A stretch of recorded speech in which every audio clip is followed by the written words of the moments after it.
విఘ్నాలు తొలగాలని వినాయకుడిని పూజిస్తారు. బంగారం కొనాలంటే పెద్ద విఘ్నం అధిక తరుగే. మీ లలిత జ్యువెలరీలో తక్కువ తరుగు. బంగారు నగలు తరుగులో 1% తగ్గింపు. వజ్రాభరణాలు క్యారెట్ కు 5,000 తగ్గింపు. దాదాపు 3,500 కోట్ల ఇన్కమ్ వచ్చింది లాస్ట్ ఇయర్ క్యాలిక్యులేట్ చేశారు రఫ్ గా 10,000 మంది కెపాసిటీ.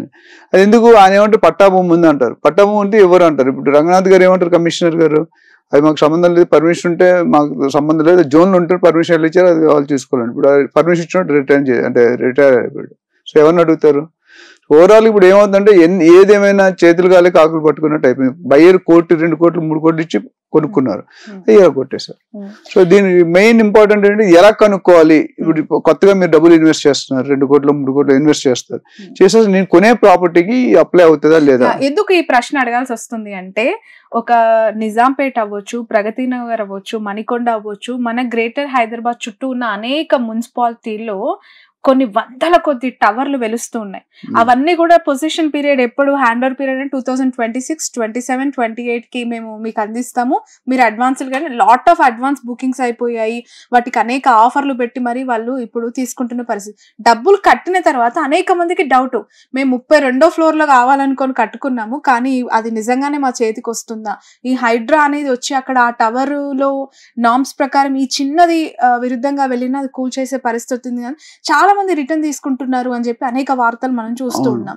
సో ఇలాంటి ఒక భయం వాళ్ళలో కనిపిస్తూ ఉన్నప్పుడు చిన్న చిన్న ఈ క్లారిటీస్ అంటే, వాళ్ళు మినిమం ఒక వెబ్సైట్ ఓపెన్ చేసి అఫీషియల్ గా గవర్నమెంట్ ఆఫ్ తెలంగాణ లేదంటే హైడ్రా ఎస్పెషల్లీ గ్రేటర్ హైదరాబాద్ కి సంబంధించి ఏం జరుగుతుంది అనేది మీలాంటి వాళ్ళు ఎక్స్ప్లెయిన్ చేస్తే కొంత వాళ్ళు డెఫినెట్ గా అండి. అసలు హైడ్రా అంటే ఏంటంటే చాలా మంది అడుగుతున్నారు. హైదరాబాద్ లాగా హైడ్రా అంటారు ఏంటండి, Hyderabad disaster response and asset protection, అది హైడ్రా ఫుల్ ఫామ్. అంటే మన గవర్నమెంట్ తాలూకా ప్రాపర్టీస్ ప్రైవేట్ వ్యక్తులు ఎవరైతే ఆక్యుపై చేస్తారు, ఇట్ మేబీ బిల్డర్స్ అవ్వచ్చు, రాజకీయ నాయకులు అవ్వచ్చు, బిజినెస్ మెన్ అవ్వచ్చు, సెలబ్రిటీస్ అవ్వచ్చు, వీళ్ళు ఆక్యుపై చేసింది మళ్ళీ తిరిగి తీసుకుంటున్నారు. మహేష్ బాబు గారు సినిమా ఉంది, ఈ ఊరికి ఎంత తీసుకున్నా తిరిగి ఇచ్చాయని డైలాగ్ ఉంది, అట్లా మీరు తీసుకున్న మళ్ళీ వెనక్కి ఇచ్చేసేయండి అని చెప్తున్నారు. మహేష్ బాబు లేదు, జస్ట్ జనాలకి అర్థం కట్టుగా డైలాగ్ చెప్తాను. ఎందుకంటే మీరు ఆక్రమంగా ఆక్రమించారు, దాన్ని అడ్డంగా కట్టేశారు గోడలు, వరదలు ఎందుకు ఫ్లో అవుతుంటే ఫ్లో ఆపేశారు. సో కమింగ్ టు వెబ్సైట్, ఎలా కనుక్కోలేదు, నార్మల్ సామాన్య ప్రజలు ఉన్నారు, ₹1,00,00,000 పెడుతున్నాడు ఫ్లాట్ కొనుక్కుంటాడు. ఇక్కడ మీకు హెచ్ఎండిఏ హైదరాబాద్ హెచ్ఎండిఏ వెబ్సైట్ ఉందండి, lakes.hmda.gov.in. ఒకసారి చెప్దాం సార్. ఇక్కడ lakes.hmda.gov.in అనే వెబ్సైట్ కి మనం అఫీషియల్ గా వెళ్ళొచ్చు. ఇది హెచ్ఎండిఏ అఫీషియల్ పోర్టల్ పేజ్. ఒకసారి మనం చూద్దాం. హైదరాబాద్, సికింద్రాబాద్, రంగారెడ్డి, సంగారెడ్డికి సంబంధించి అనేక లేక్స్ ఎంక్రోజ్ అయ్యాయి. అనేక చెరువుల చుట్టూ నాలాలు లేదంటే చెరువులను కబ్జా చేసి అనేక మంది అక్కడ కన్స్ట్రక్షన్ చేసేసారు, వాటిని కూలుస్తున్నామని చెప్తూ ఉన్నారు. అయితే ఆ లేక్స్, చెరువులు, నాలాలకి సంబంధించి అఫీషియల్ వెబ్సైట్ లో మనకి ఏం పొందుపరిచారు అధికారులు, ఎలాంటి ఇన్ఫర్మేషన్ అక్కడ మనకు కనిపిస్తుంది, ఎలాంటి డేటా అక్కడ మనకి అవైలబుల్ ఉంది, మీరు ఇల్లు కొనుక్కోవాలనుకున్నా లేదంటే కమర్షియల్ కాంప్లెక్స్ కొనుక్కోవాలన్నా అది సేఫేనా, ఫ్యూచర్ లో సివిల్ ఇష్యూస్ లేదంటే ఇలాంటి గవర్నమెంట్ కి సంబంధించిన లిటిగేషన్ ఏమీ లేకుండా క్లీన్ ప్రాపర్టీయా కాదా, ఇలాంటి మినిమం రిక్వైర్మెంట్స్ అయితే మనం చూసుకోవాల్సి ఉంటుంది. అక్కడ వెంటిలేషన్ ఉందా, కరెంట్ ఉందా, వాటర్ వస్తుందా, మంజరా పైప్ లైన్ ఉందా, గ్రీనరీ, ఇవి కాదు చూడాల్సింది. కొనుక్కున్న ల్యాండ్ ఎంత సేఫ్. 100 గజాల భూమిని కొనుక్కుంటున్నప్పుడు ఆ 100 గజాల చుట్టూ ఇంతకు ముందు ప్రస్తుతం చూస్తూ ఉన్నాం ventilation, greenery, park, roads, transport, ఇవిగా చూడాల్సింది. 50 ఏళ్ల క్రితం, 30 ఏళ్ల క్రితం, 20 ఏళ్ల క్రితం అక్కడ ఏముంది అనేది ఒక క్లియర్ కట్ ఇన్ఫర్మేషన్ ముందుగా మనము తెలుసుకొని చూసుకొని దాని తర్వాతనే ఆ ప్రాపర్టీ ఓనర్ దగ్గరకు వెళ్ళి మనం కొనుక్కోవాల్సిన అవసరం ఉంటుంది. ప్రస్తుతం సార్ నేను ఇప్పుడు ఈ లేక్స్ కి సంబంధించి రంగారెడ్డి డిస్ట్రిక్ట్ కి సంబంధించిన లేక్స్ విషయం పైన ఒక క్లారిటీ ఇచ్చే ప్రయత్నం చేద్దాం. So Rangareddy part of GHMC, it's part of Hyderabad. So ఇక్కడ మనం లైక్ ఏదైనా ఒక విలేజ్ కానీ మండల్ కానీ ఇక్కడ మనం మీరు అది ఓపెన్ చేయగానే రంగారెడ్డి ప్రకారం విలేజ్ నేమ్ వస్తుంది, లేక్ నేమ్ వస్తుంది, ఐడి ఉంటుందండి, లేక్ ఐడి ఉంటుంది.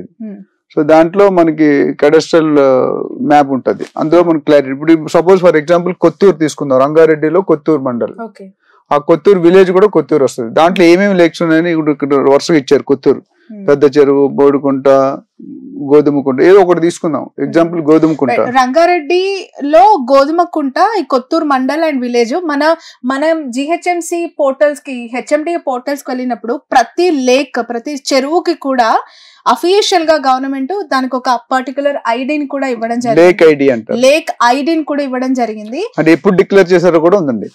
యా, సో ఈ 14వ తారీఖు 10వ నెల 2016లో ఈ లేక్ కి ఒక ఐడి 266 అనే ఐడిని కూడా క్రియేట్ చేశారు. ఇది గోధుమకుంట అలాగే కొత్తూరు విలేజ్ రంగారెడ్డి డిస్ట్రిక్ట్స్ లో ఉంది. సో ఇక్కడ మనం ఎఫ్టిఎల్ అండ్ కెడెస్ట్రియల్ కి సంబంధించి చూస్తున్నాం. సరే, ఈ రెండిటికి డిఫరెన్స్ ఏంటి? ఎఫ్టిఎల్ అండ్ కెడెస్ట్రియల్ మ్యాప్ చూపిస్తాను.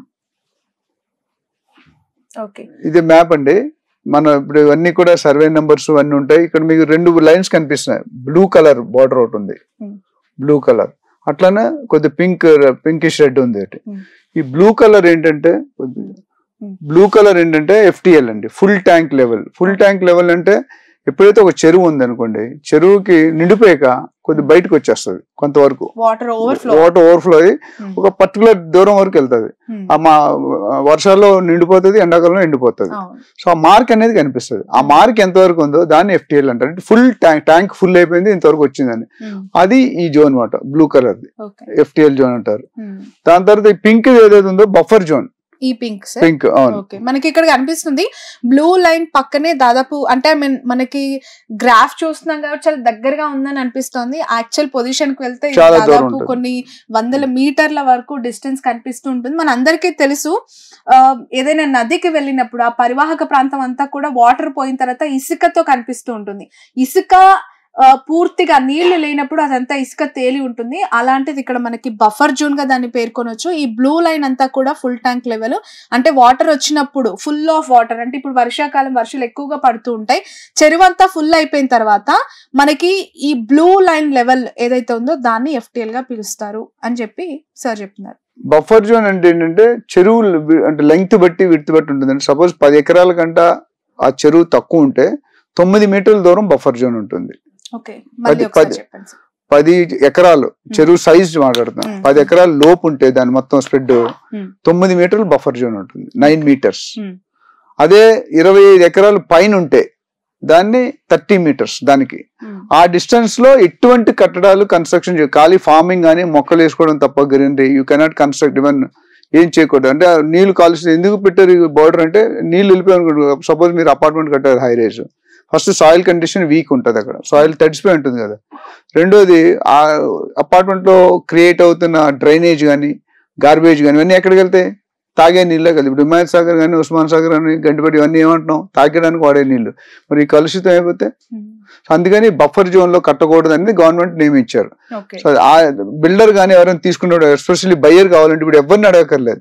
ఇక్కడ సర్వే నెంబర్ తో సహా ఏది అప్లికబుల్ ఏది నాట్ అప్లికబుల్, ఎక్కడ కట్టొచ్చు ఎక్కడ కట్టకూడదు అనేది క్లియర్ గా అన్ని ఇస్తున్నారు మీకు సర్వే నెంబర్స్. ఈ నెంబర్స్ అని మీరు చూసుకొని అయితే మీరు లేక్ ఐడి పెట్టుకుని చూసుకోవచ్చు, లేదా విలేజ్ మండల్ పెట్టి చూసుకోవచ్చు, డిస్ట్రిక్ట్ విలేజ్ మండల్.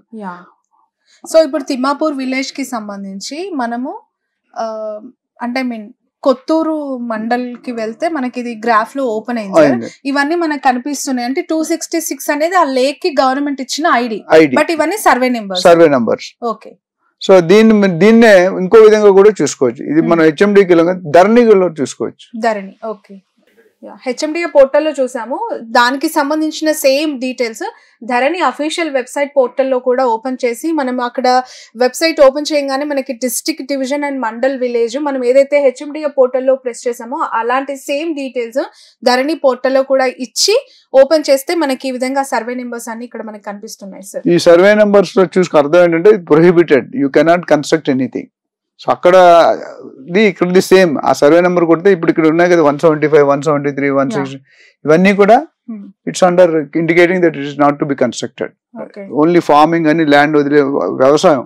అది ఎలా అర్థం అవుతుంది అంటారు? ఈ నెంబర్ ఉంది కదా, ఈ నెంబర్ చేసుకుంటే ఆ డీటెయిల్స్ ఉంటాయి. అంటే మనం ఆ పోర్టల్కి వెళ్ళాం కదా హెచ్ఎండిఏ, ఆ లేక్ ఈ నెంబర్ లేక్ ఐడి అని చూసాం మనం 266 అంతా, అలాంటి ఐడీస్ ఇవన్నీ. సో ఈ మీరు బిల్డర్ పేపర్ ఇస్తాడు కదా, సర్వే నెంబర్ ఉంటుంది, ఆ సర్వే నెంబర్ కొట్టుకుంటూ వచ్చేస్తాం. ఓకే. సో ఎవరైనా చూసుకోవచ్చు, దీనికి డబ్బులు ఏం ఛార్జ్ ఉండదు, ఫ్రీ. ఎవరికైనా సపోర్ట్ కావాలంటే మనం కాంటాక్ట్ చేయొచ్చు, ఒకవేళ తీసుకోలేకపోతే లాయర్ చేస్తారు, లేదా గవర్నమెంట్ డిపార్ట్మెంట్ డైరెక్ట్ గా వెళ్ళి చేసి కంప్యూటర్స్ రాని వాళ్ళు వచ్చిన వాళ్ళు హ్యాపీ ఇంట్లో కూర్చొని చూసుకోవచ్చు. మీరు కొనే ముందు అసలు నెగోషియేషన్కి వెళ్లే ముందు ఇది it correct or not correct decide చేసుకుని అప్పుడు వెళ్ళొచ్చు. దీని మీద ఎటువంటి డౌట్స్ ఉన్నా they can call us back. Okay sir, ఇప్పుడు లైక్ ఒక 30 ఏళ్ల క్రితం పూర్తిగా మనకి ఏరియాసే మారిపోతూ ఉన్నాయి. లైక్ ఒక సిటీనే పూర్తిగా 5 ఏళ్లలో మార్చేసే ప్రభుత్వాలను మనం చూస్తూ ఉన్నాం. సో 30 ఏళ్ల క్రితం కొన్న ల్యాండ్ కన్స్ట్రక్షన్ చేస్తూ ఉన్నారు అనుకోండి, అక్కడ గతంలో ఉన్నవి ఏమి ఆనవాళ్లు కనిపించవు. ఒక అద్భుతమైన టెక్నాలజీతో హై టవర్స్ కనిపిస్తూ ఉంటాయి. అక్కడ కూడా ఈ కూల్చివేతలకు సంబంధించి అంటే వాళ్ళకి ఎలాంటి అవగాహన ఉంటది అంటారు? ఇప్పుడు వాళ్ళు ఏం చెయ్యొచ్చు, వాళ్ళకి ఆల్టర్నేటివ్ ఏంటి అంటే ఇది చాలా $1 బిలియన్ క్వశ్చన్. ఎందుకంటే దానికి ఆన్సర్ నేను చెప్పలేను. బట్ అవి చూసుకుంటే హైదరాబాద్ బందలైన దగ్గర 10-15 రోజుల దాకా అయినట్టుంది బందలై. రాను కొద్ది వాళ్ళు కూడా ఎక్స్పీరియన్స్ లో జనరల్ పబ్లిక్ లో ఏం చేస్తుంటే ఏదైనా కొత్త కాన్సెప్ట్ తెచ్చేట్టు మార్కెట్ టెస్ట్ పెడతాం. ఒక టాటా కంపెనీ ఉందనుకోండి, ఒక ప్రొడక్ట్ సర్వే చేయాలి. కొత్త నూనె ప్యాకెట్ ఏం చేస్తారు, 1000 ప్యాకెట్ 1000 ఇండ్లకి ఇస్తారు. ఇచ్చేసి 1 వీక్ తర్వాత వచ్చి ఫీడ్బ్యాక్ తీసుకుంటారు, ఎలా ఉంది మా నూనె, బాగుందా లేదా, క్వాలిటీ ఉందా అని సమ్ ఫీడ్బ్యాక్. ఆ ఫీడ్బ్యాక్ అంతా కన్సల్టేట్ చేసి ఒక డెసిషన్ తీసుకుంటారు. ఇక్కడ జనరల్ గవర్నమెంట్ ఏం చేస్తారు, పబ్లిక్ లో ఫీడ్బ్యాక్ తీసుకుని ఉంటే బాగుండేది. మరి ఎందుకు చేయలేదో మాకు తెలియదు, we are not answerable for that. But తీసుకున్న వాళ్ళకి మీరు అన్నది 30-40 years బ్యాక్ ఈ ఫెసిలిటీస్ లేదు, సోషల్ మీడియా లేదు, వెబ్సైట్ లేదు, డిజిటల్ మార్కెటింగ్ లేదు. వాళ్ళకి ఏంటంటే కట్టిన వాళ్ళకి సమ్ ఎగ్జామ్షన్ ఇస్తారు. నిన్న మనం చూస్తే కూడా కెరోసిన్ వేసుకుని తగలబెట్టుకున్నారు ఇల్లు తీసి కూలగొడితే. సో నాకు అర్థం అంటే లేటెస్ట్ గా వాళ్ళు ఇప్పుడు ఆల్రెడీ కట్టేసి నివసిస్తున్నారు, టచ్ చేయకుండా ఐదర్ వాళ్ళకి నోటీస్ ఇవ్వడమా, లేకపోతే కొద్దిగా టైం ఇవ్వడమా, లేకపోతే ఎగ్జామ్ చేయడం అనేది ఇట్స్ కమిటీ డెసిషన్ అది. బట్ ఏదైనా అండర్ కన్స్ట్రక్షన్ ఉంటే మాత్రం ఒప్పుకొని అన్నారు. అంటే పీపుల్ ఆర్ నాట్ స్ట్రక్చర్ ఒకటే ఉంది, సూపర్ స్ట్రక్చర్ ఉంటే మొత్తం హై రైజ్ వేస్తారు అనుకోండి, 30 floors 20 floors ఎరగొడతారు. ఎందుకంటే వాళ్ళ మెయిన్ ఉద్దేశం అంటే ఇలా వదిలేస్తే చెరువు 20 సంవత్సరాల్లో చెరువులే ఉండవు, నీళ్ళే ఉండవు. మరి ఎలా బతుకుతారు మనం? 1 ఎకరం 30 floors వేస్తున్నారు. 30 floors వేస్తే ఎక్కడి నుండి వస్తాయి వాటర్? సో అందుకని ఏం చేస్తున్నారంటే చెరువులు ప్రొటెక్ట్ చేయడం అనేది చాలా మంచి స్టెప్. లేక్స్ కానీ పార్క్స్, పబ్లిక్ పార్క్స్ కూడా కొంతమంది ఆక్యుపించి, కొంతమంది ఇల్లు కాంపౌండ్ వాళ్ళు జరుపు కట్టేశారు. అప్పుడేమో నీళ్లు ఫ్లో అవుతుంది కదా, నీళ్ళు పోయి రివర్స్ రోడ్ల మీదకే వస్తుంది, బయటకు వస్తుంది. పబ్లిక్ ఇల్లులన్నీ 100 ఇల్లు ముల్లిపోయి ఇప్పుడు విజయవాడ కానీ ఇక్కడ కానీ మనం చూసుకుంటే ఆ ప్రొటెక్షన్ లేదు కాబట్టి. అందుకని బిల్డర్స్ ఇప్పుడు శిక్ష ఎవరికి వేయాలని మీరు అందాక అడిగారు, తప్పు ఎవరిది, శిక్ష ఎవరికి అని. తప్పింది ఒకరైతే చెప్పదు, ఇదంతా గ్రూప్ కొమ్మక్కులా ఉంది. ఎందుకంటే బట్ ఎటు తిరిగి నష్టపోతుంది మాత్రం సాధారణ ప్రజలు, కామన్ పీపుల్ కదా. వాళ్ళు రూపాయి కూడబెట్టుకొని ఒక చిరకాల కోరిక ఇల్లు అనేది life time dream. Poorer is always becoming poorer, richer is always becoming richer. మధ్యలో ఉన్న అటు వెళ్ళలేదు ఇటు వెళ్ళలేదు, ఎప్పుడైనా దెబ్బ తగిలేదు కామన్ మ్యాన్ కే తగులుతుంది. సో దానికి ఏంటంటే ఇక్కడ గవర్నమెంట్ స్టెప్ తీసుకుని ఉంది. అసలు దాన్ని ఇనిషియేటర్ ఎవరు? దానికి పబ్లిక్ ఏమంటున్నారంటే హెచ్ఎండిఏనో జిహెచ్ఎంసీనో పర్మిషన్ ఇచ్చారు, రైట్? ఇచ్చిన తర్వాత దానికి రేరా పర్మిషన్ ఇస్తున్నారు. ఇచ్చిన తర్వాత బ్యాంక్కి వెళ్తే లోన్ ఇస్తున్నారు. ముగ్గురు గవర్నమెంట్, అన్ని గవర్నమెంట్ అధికారులు, ముగ్గురు చేశాక మేము ఎలా తెలుసుకుంటాం అన్నారు. సో దానికి government has to think an alternative. ఎందుకంటే కామన్ పబ్లిక్, స్టేట్ సీఎం ఎవరైతే పబ్లిక్ ఎన్నుకున్న లీడర్, స్టేట్ లీడర్, ప్రజల కోసం పనిచేయాలి. ప్రజలను అన్యాయం చేశారు అనుకోండి, ఇబ్బంది పడుతుంది. అంటే ఆయన చేసిన కరెక్టే, ఇంటెన్షన్ ఈజ్ రైట్. బట్ ఎంత డిగ్రీలో చేయాలి, ఏ లెవెల్లో చేయాలి, ఎవరిది కూలగొట్టాలి, ఎవరిది కూలగొట్టకూడదు అనేది ఇంపార్టెంట్. అది చూసి ఇప్పుడు I think slowly realization step అయితే all over India, all over world they are appreciating that's initiation is very good.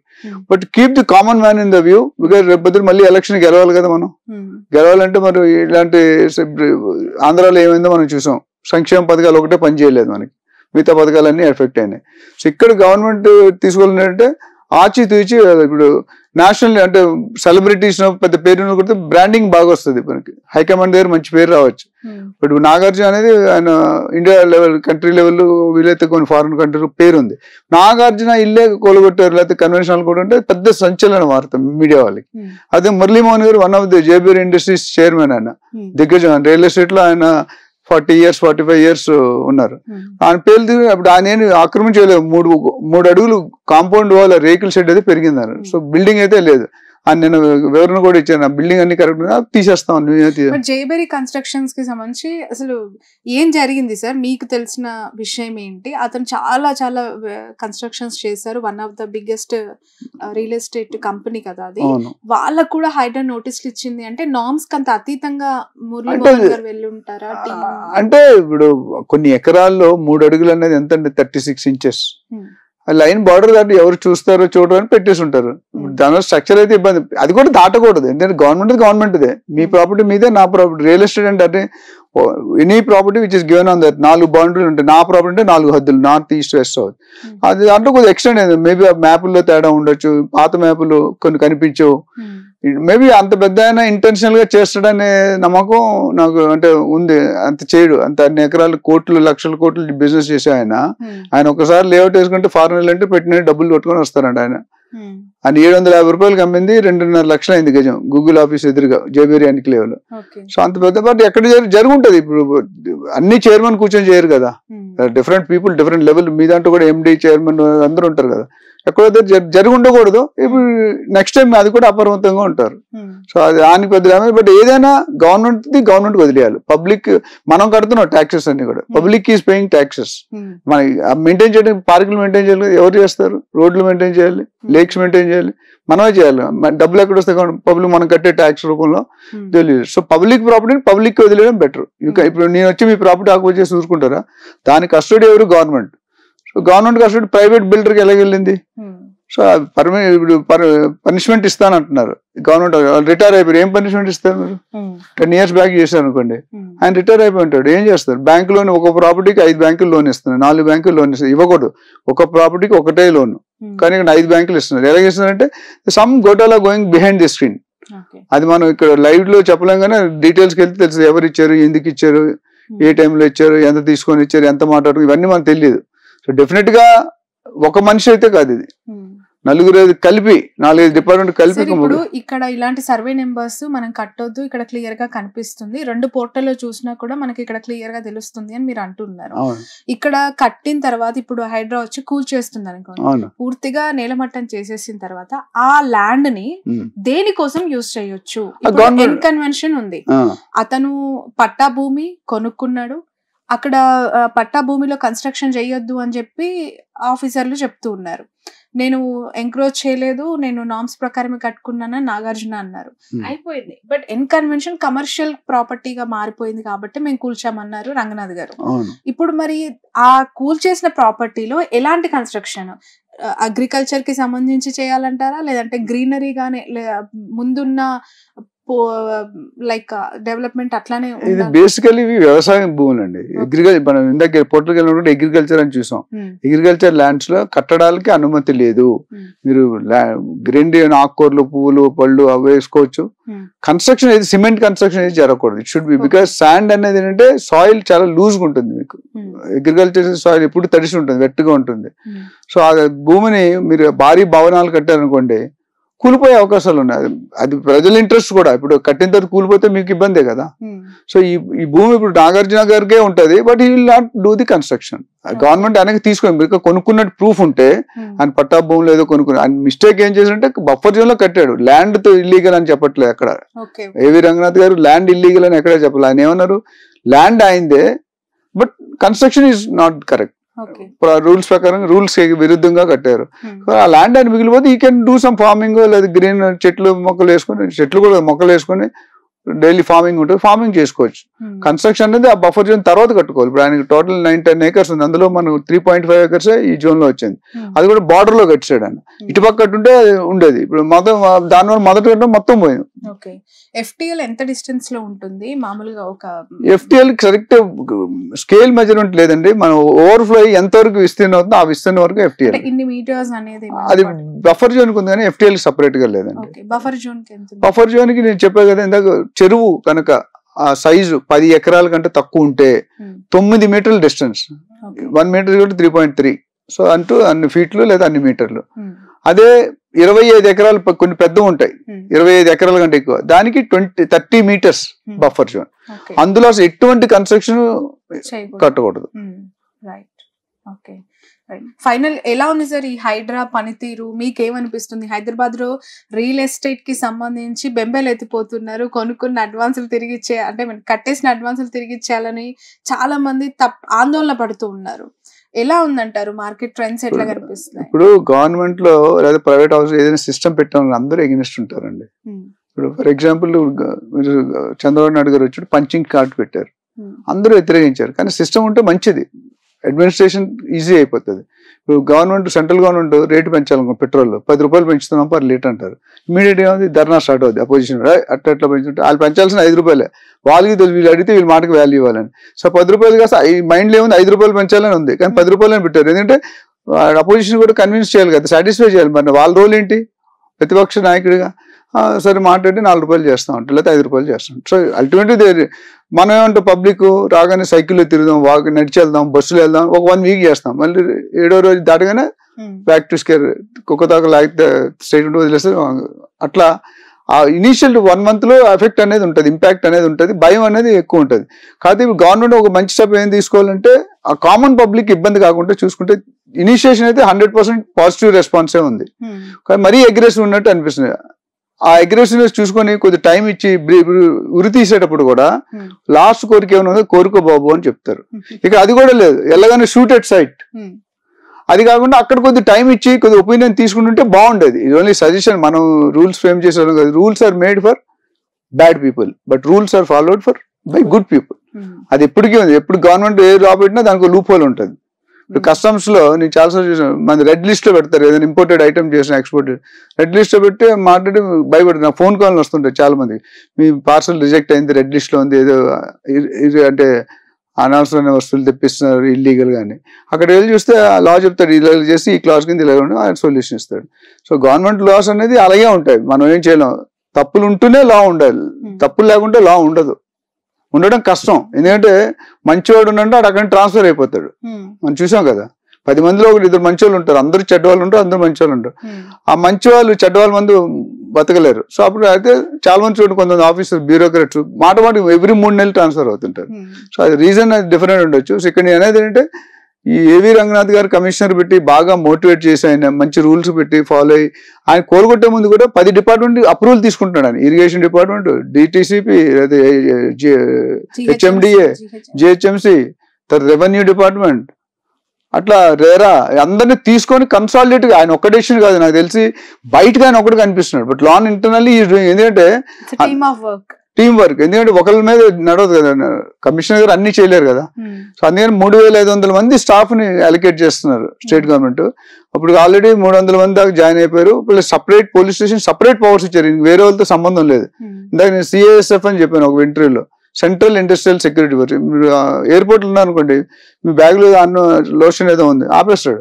నాకు ఎమ్మెల్యే తెలిసిన వదిలి ఫస్ట్ కూర్చోబెడతాడు, నువ్వు ఫ్లైట్కి వెళ్ళి ఇక్కడ కూర్చో, నీకు ఎమ్మెల్యే ఎంపీ తర్వాత తీ అంటాడు. అంతేగాని అందుకే వాళ్ళు ఎవరు స్టేట్ లీడర్ కూడా భయపడరు, సిఐఎస్ ఉంటే ఫుల్ పవర్స్. ఇప్పుడు అట్లానే రేరా అట్లా ఉంది. అట్లా NGT, national green tribunal, nature కనిపెట్టేది, ప్రొటెక్ట్ చేసేది. సో వీళ్ళందరికీ డిఫరెంట్ పవర్స్ ఉంటాయి. సో వాళ్ళు ఎవరి మాట వినరు, నాకు ఎమ్మెల్యే తెలుసు, ఎంపీ. వెస్టర్న్ కంట్రీలో చూడండి, మీరు ఏదైనా తప్పని చేస్తే 3 కార్లు వచ్చి ఫస్ట్ లాన్ వేస్తారు, నాకు ఎమ్మెల్యే అయ్యేసి అంటే పట్టించుకోడు, ఫస్ట్ చేసేస్తాడు. అలాంటి రూల్స్ రావాలి మన దగ్గర. నేను ఎక్కడో చూసాను, ఫారిన్ కంట్రీస్ లో ట్రైన్ తరచుగా లేట్ అవుతుందంట. ఒక రోజు ఆ కింగ్ ఎవరైతే ఉన్నారో ఆ ఎంప్లాయీస్ ఆ ట్రైన్ లో ఎవరో ట్రావెల్ చేసారో పిలిచి వరుసగా షూట్ చేశాడంట. ఇంకా ఆ రోజు ట్రైన్ లేట్ అవ్వదు. అంటే పనిష్మెంట్ అనేది ఇప్పుడు బిల్డర్స్ కి అట్లా లేదండి. Builders are taking a chance. నాకు ఆయన తెలుసు, ఇప్పుడు కోకాపేట 100 కోట్లు అన్నారు, ఆ 4 కొన్నారు, మీకు తెలుసో లేదు, అందరూ కొనలేదు, ఆ 4 కూడా కట్టలేదు.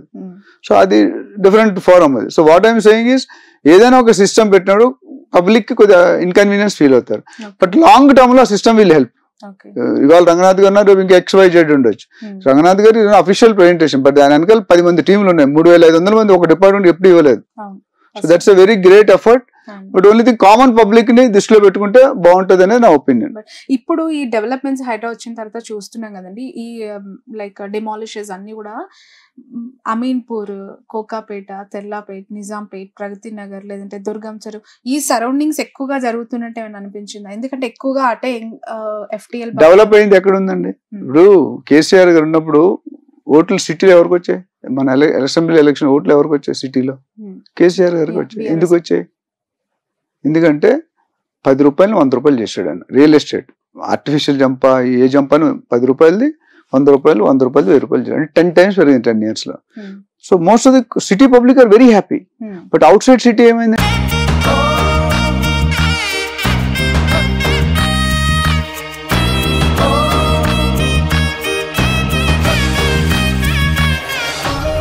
విఘ్నాలు తొలగాలని వినాయకుడిని పూజిస్తాం. బంగారం కొనాలంటే పెద్ద విఘ్నం అధిక తరుగే. మీ లలిత జ్యువెలరీలో అది లేదు. మార్కెట్లోనే తక్కువ తరుగు. వినాయకుడి కటాక్షంతో అందరింట్లో బంగారం, వజ్రం, వెండి నిండాలి. బంగారు నగలు తరుగులో 1% తగ్గింపు. వజ్రాభరణాలు క్యారెట్ కు 5,000 తగ్గింపు.